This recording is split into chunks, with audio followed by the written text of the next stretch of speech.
石头觉得再不能与这俩丫头一起睡了，再睡自己无论如何都会忍耐不住的。于是石头带了那只最依恋自己、取名为傻蛋的独狼，没有骑马，也没有骑驴，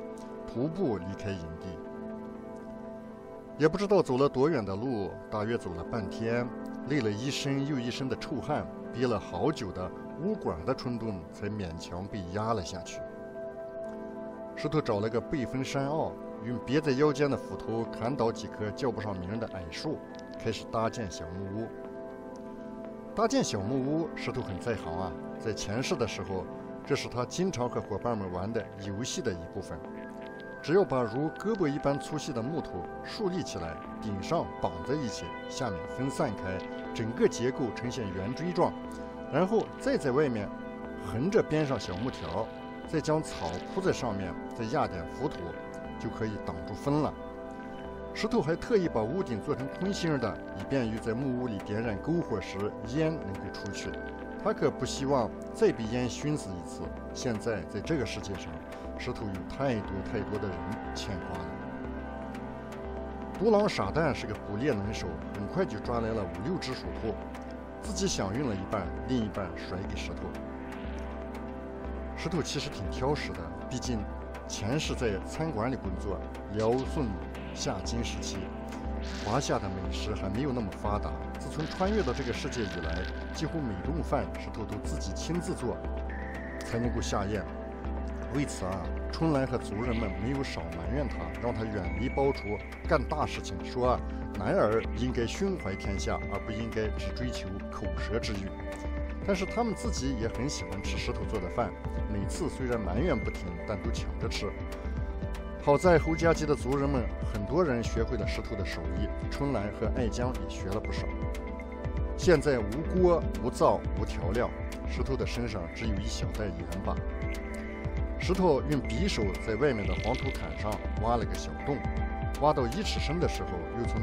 坎顶上往下挖，使得平行洞和垂直洞连在一起，然后把2个洞交汇的地方空间掏得很大，足够装得下7、8只鼠兔。然后用土疙瘩在上面一圈一圈的垒金字塔，然后用火石打着火，引燃平行洞里面的柴草，一直烧，将垂直洞穴顶上的土疙瘩金字塔烧得通红的时候，最后将平行洞里的火转移到小木屋里面，从下面封闭洞口，打破金字塔顶端，让烧红的土疙瘩铺满土炉灶底部，将大概清洁处理和腌制的鼠兔小心地放入垂直洞穴，再继续摧毁烧红的土疙瘩，一层一层地盖在鼠兔上面，直到所有的烫土疙瘩都进入炉膛，最后在上面盖上土，完全封闭平行和垂直的2个洞口。接下来石头就掏出干粮和水囊，坐在木屋里面慢慢吃。垫个半饱之后，石头抱着独狼傻蛋的脖子，借着月色放肆地唱起了马舞歌。马武子的哥哥马好心肠，马兰布的手帕里包冰糖，冰糖哥放在了枕头上，吃里马不吃这心思凉。在石头的记忆中，《马武歌》这首歌说的故事和《水浒》里武松杀嫂的情节很相似。大美女阿豆妹嫁给了一个和武大郎一样丑陋猥琐的男人，后来遇到情郎马武哥，2个人合谋将那个丑陋的男人杀死了。独狼大傻也随着石头的歌声嚎叫着，石头觉得完全自由了，自由的肚子都咕咕的叫了起来。于是来到小木屋外面，准备从土灶里挖出鼠兔，好好享用一番。这种做法还是石头的保留秘籍，侯家集的族人们都不曾尝过。今天晚上正好和独狼傻蛋一起吃，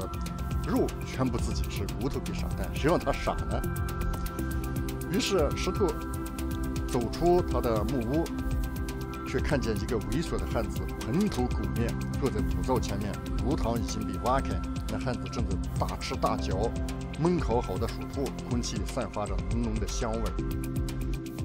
独狼出奇的安静，并没有扑上去。那汉子诡异地冲着石头笑，露出参差不齐的黄牙。石头觉得这可能是个落难之人，就忍受着饥饿，安静地坐着，看那汉子吃烤熟的鼠兔，闻着香气，吞咽着唾沫和口水。那人还过来，直接拿石头的水囊，石头也不护着，一切都由着那人。好像是吃饱喝足了，那人来到石头对面，用石头前世最熟悉的家乡话说：“娃娃，麻烦你了，我也不别吃你的，喝你的，这不服拿着，够你在乱世扬名立万，成就一番功业。”说完之后，将一本厚厚的书塞到石头的手里，然后唱着马五哥这首花儿最暴力的2句歌词，消失在夜色之中。一刀子马扎下去，心完了，马兰布的手怕马血染了。